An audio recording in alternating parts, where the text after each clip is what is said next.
Wealth is a deception. He gives it, he can seize it. It's not because of your intelligence, not because of my power, my skills, my privilege, my background. No, it comes from Allah. In 2008, we saw the greatest financial crash, the greatest recession that we have seen in history, in written history. People for decades had been placing all of their money in savings accounts, in investment accounts, in ISAs, in FTEs, in stocks. And they had left their money there thinking, I trust this process, everything will be fine. And one day they'd wake up and their life savings suddenly doesn't exist. In the same process, we found out that a number of people who were on Wall Street in the US, the people who were the heads of financial institutions, were actually lying to people, stealing money from people, pyramid schemes, Ponzi schemes. We realized how much of it was a lie, but for us to realize this, the whole thing had to crash. People had to lose millions. They had to lose their life savings. We said that Surah Al-Kahf is about deception. 4 lies that we are told in this world, and how to realize that we are being lied to. In this story, we are talking about the deception of money, of wealth. What happens when somebody becomes successful materially? When somebody gets a promotion or two, somebody gets a degree or two, somebody does well in business, somebody gets a large inheritance from their parents. What happens mentally? You start to feel entitled. You start to think, I get the credit for this. I contributed to this. My intelligence, my hard work. And what starts to happen? You start to put more trust in savings accounts, in banks, in processes, in people. You start to trust them more, and Allah subhanahu wa ta'ala starts to get removed from the picture. The story of these 2 men, what is their story? One of these 2 men, Allah had granted a beautiful farm. Jannatani min a'nab, 2 gardens of grapes, and surrounded by palm trees, and a river in between them. A beautiful sight to the eye, a successful operation. كِلْتَ الْجَنَّتَيْنِ آتَتْ أُكُلَهَا وَلَمْ تَظْلِمْ مِنْهُ شَيْئًا. He made a full profit. Now the thing is, with agriculture, it's so dependent on the season, on the rain, on the soil, on the temperature. But this man somehow, he made a full killing, he made a profit, a huge profit. When you start to absorb this mindset, I have earned this. This is me. This is my success, my achievement. It's not obvious to you, and it's not obvious to those around you. It comes out in conversation. You know that Range Rover that I have outside? I'm thinking of upgrading it this year. You slip it in. You know those 3 houses next door? Yeah, I own all of them. You just slip it in conversation. This is what happens with this man and his neighbor. He goes to his garden, he plucks the fruits, he goes to his neighbor. قَالَ لَهُ صَاحِبُهُ وَهُوَ يُحَاوِرُهُ. This is really important. While chatting to him, you know, like you normally chat to your friend. How's it going? What's new? Yeah, I just bought a Bugatti yesterday. And he just slips it in. أَنَا أَعَزُّ مِنْكَ مَالًا وَنَفَرًا. You know, I've got more wealth than you, and I've got more employees, you know. He just slips it in like that in the conversation. And then he goes back. So now, without realizing, he started to boast to people around him. And then he goes back to his garden. وَدَخَلَ جَنَّتَهُ. The mindset is so deeply entrenched inside him. He enters his garden. وَدَخَلَ جَنَّتَهُ وَهُوَ ظَالِمٌ لِنَفْسِهِ. He enters his garden without realizing he has a disease in his heart. What's that disease? قَالَ مَا أَظُنُّ أَن تَبِيدَ هَذِهِ أَبَدًا. Some scholars say he didn't even say this out loud. He's thinking this as he walks into his garden, as he strolls between the trees, as he looks at the acres of land. He says, this is never going to finish. I'm going to pass this down to my kids, my grandkids. People walk past their properties, they walk past their cars, they go and they log in to see their savings account. They say, you know what? I did a good deal. I made a killing. I made some smart investments. I'm going to pass this to my kids. It doesn't cross your mind that in an instant the whole thing can disappear. He says, I don't think this is going to vanish at any point in time. He starts to feel safe with his wealth. He starts to feel this thing is going nowhere. But that takes him to something more dangerous. وَمَا أَظُنُّ السَّاعَةَ قَائِمَةً. I don't even think the day of judgment will come. وَلَئِن رُدِدتُّ إِلَىٰ رَبِّي لَأَجِدَنَّ خَيْرًا مِّنْهَا مُنْقَلَبًا. And even if there was a day of judgment, even if I go to Allah, look how much wealth He gave me. Surely He's going to look after me. You start to think that the wealth you have, the blessings you have, the house you have, the clothes you have, the children you have, you start to think this is because Allah loves me.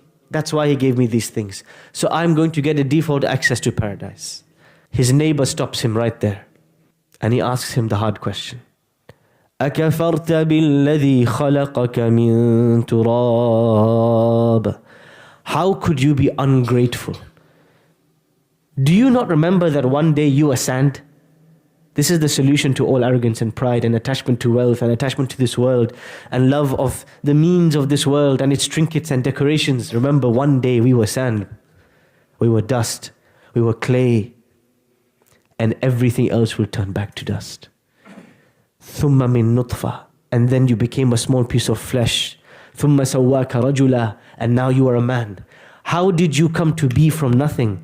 Allah made you from nothing. He made your wealth from nothing. You are not everything, you are a speck. Remember this. And then this man says, لَكِنَّ هُوَ اللَّهُ رَبِّي. He says, but me, Allah is my master. Everything I do, I know it comes from Him. I see something beautiful in my house, I say, He gave it to me. Not for a second do I think it belongs to me. I know He can take it away any moment. وَلَا أُشْرِكُ بِهِ أَحَدًا. I will not make anyone equal to Him. وَلَوْلَا إِذْ دَخَلْتَ جَنَّتَكَ. My friend, why? When you entered your garden, why didn't you say these two special words? These two words. If we have this mindset, it will change the way we see our wealth. When you look at what you have, first thing you should say, Ma sha Allah. This word, we use it so often. We don't understand the depth of what it means. Ma sha Allah means, if Allah did not will it, I would have nothing today. I could have all the skills, all the intelligence, all the degrees, all the business partners, but I would have zero. Like the people on Wall Street in 2008. $100 billion disappeared overnight. Where did it go? Nobody knows. Overnight. They had everything and suddenly they had nothing. That's how it can happen. My Lord is the one who gave it to me. Second phrase, La quwwata illa billah. The interesting thing in this passage is this man is accused of shirk, making equals to Allah. And in the end of the story, he says, why did I make equals to Allah? Now, did this man worship idols? The vast majority of historians say, no, he was not worshipping idols. Then how is he committing shirk? How is he making equals to Allah? This is the type of shirk that many of us commit and we don't realize it. Shirkul asbab. When we start to think that the machines and the means and the people and the processes are doing things, not Allah. When you put your clothes in the washing machine and you think, that's cleaned my clothes. No, Allah cleaned. Allah subhanahu wa ta'ala is the ultimate will. If He willed it, you could have put your clothes in there, put the soap in there, the powder in there, and nothing would have happened. When you lock your door and you think, my security system protects my house, and you start walking, feeling safe inside. No, Allah protects your house. That security system can fail tomorrow. When you drop your kids at school and you walk and you think, my kids will be okay. The teachers will teach them. No, Allah gives them knowledge. And if Allah willed, no teacher could give them anything. Allah is the doer. Everything else is just a means. Everything else is just, when you get your paycheck at the end of the month, you think, my boss paid me. No, Allah paid you.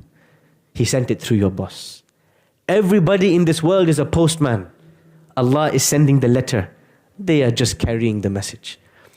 When we start to put more trust in things, this is called shirkul. We have made it equal to Allah.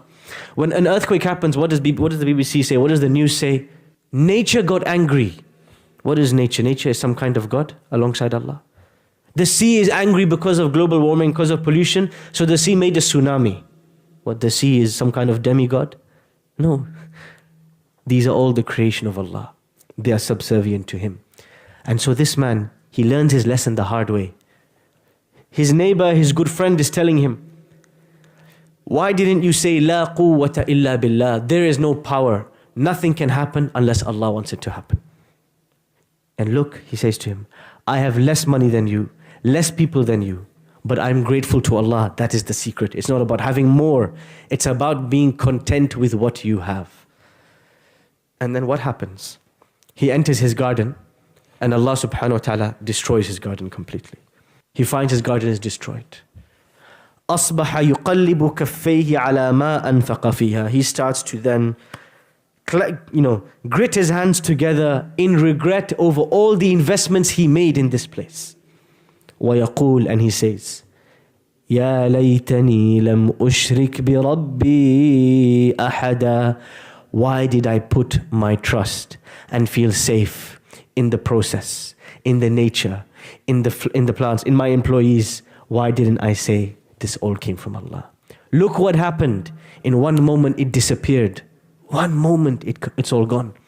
And then Allah subhanahu wa ta'ala concludes the story and he comments, وَلَمْ تَكُنْ لَهُ فِئَةٌ يَنْصُرُونَهُ مِن دُونِ اللَّهِ. Nobody could help him in this moment. There is no refund on his lost property. Nobody's going to give him back his money, his wealth. His garden is never coming back unless Allah gives it back to him. Nobody can help if Allah subhanahu wa ta'ala turns away. وَمَا كَانَ مُنْتَصِرًا. And nor can he do anything to revive it. The game is over. هُنَالِكَ الْوَلَايَةُ لِلَّهِ الْحَقِّ. Today he realized something. Allah has the walaya. He looks after everything. Not me, not my manager, not my supervisor, not my security guard. Allah is the ultimate doer. هُوَ خَيْرٌ ثَوَابًا وَخَيْرٌ أَمَلًا. His reward is better, and it's better to put my hopes in him, not in anybody else. Today, Sahib al-Jannatain, the man with two gardens, he learned this lesson that we should all learn. We should not learn it the hard way. We should not learn it the day we find our child has been hit by a car. We should not learn that day Allah protected our children, not me and you. The day we lose our savings, that's not the day we should learn that all of this belonged to Allah, it came from Him and He can take it in an instant. When a mother has a miscarriage after 9 months and loses her infant, this little baby, she looked into his eyes, this cute little child, and suddenly he passes away. That shouldn't be the day she realizes Allah gave it to me and He can take it away. Allah is the ultimate doer. Wealth is a deception. He gives it, He can seize it. It's not because of your intelligence, not because of my power, my skills, my privilege, my background. No. It comes from Allah. All of these things can lead to no wealth, and none of these things can lead to lots of wealth. But it is a test by which He sees, and He watches us, and He exposes us for who we really are. There were 2 men, and each of them had gardens. Each of them had farms in the story. But which one will we be? Will we be the one with the destroyed garden who left everything to it? Or will we be the man who had less but was content, but was grateful, and Allah will give him a much bigger garden in the afterlife?